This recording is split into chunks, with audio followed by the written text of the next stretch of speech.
Canada का होगा खात्मा खत्म। भारत ने किया एक ऐसा प्लान तैयार जिससे खालिस्तानियों का होगा खात्मा।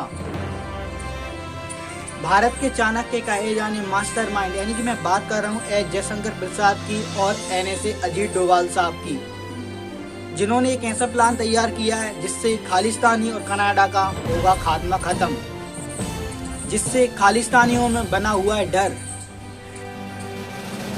भारत और कनाडा के बीच आजकल कंट्रोवर्सी देखने को मिल रही है, जिसका कारण है नीरज जर की हत्या, जो कि भारत पर एक आरोप लगाया जा रहा है कनाडा सरकार के द्वारा।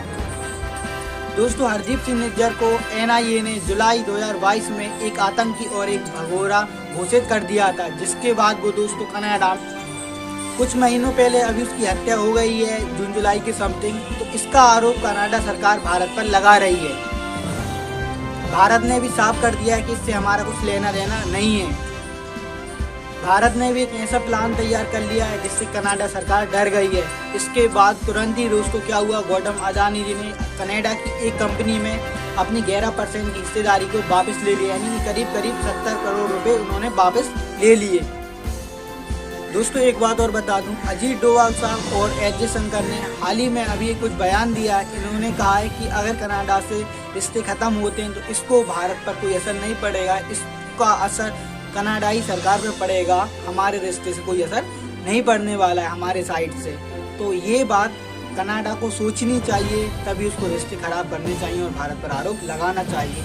ये बात आप भी जानते हैं कि एस जयशंकर प्रसाद और अजीत डोभाल साहब दो ऐसे भारत के एक शेर हैं जो चाहे वो कर सकते हैं, यानी कि इन दोनों को कभी किसी की परमिशन की जरूरत नहीं पड़ती है। अगर वैसे थोड़ी औपचारिक रूप से पढ़ सकती है, लेकिन इन्हें परमिशन जरूर नहीं पड़ सकती है। इनकी एक अगर ऑर्डर इन दोनों ने कुछ दे दिया या बोल दिया तो उसको मोदी जी को भी मानना पड़ेगा, क्योंकि वो कभी गलत हो ही नहीं सकते दोनों।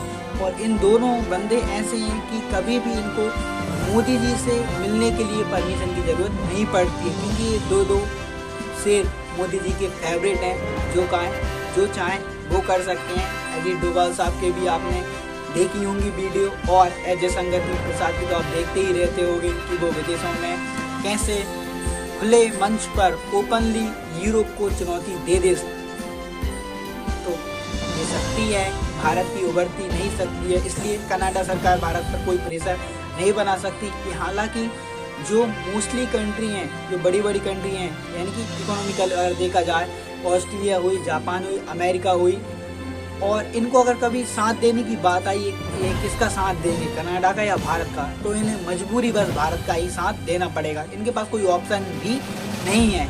सबसे ज़्यादा खालिस्तानी अगर देखा जाए तो वो खालिस्तानी कनाडा में और ऑस्ट्रेलिया में देखने को मिलते हैं, लेकिन अगर एक्टिव रूप से देखा जाए तो वो सबसे ज़्यादा कनाडा में अपनी गतिविधियाँ, देश विरोधी गतिविधियाँ को करते रहते हैं।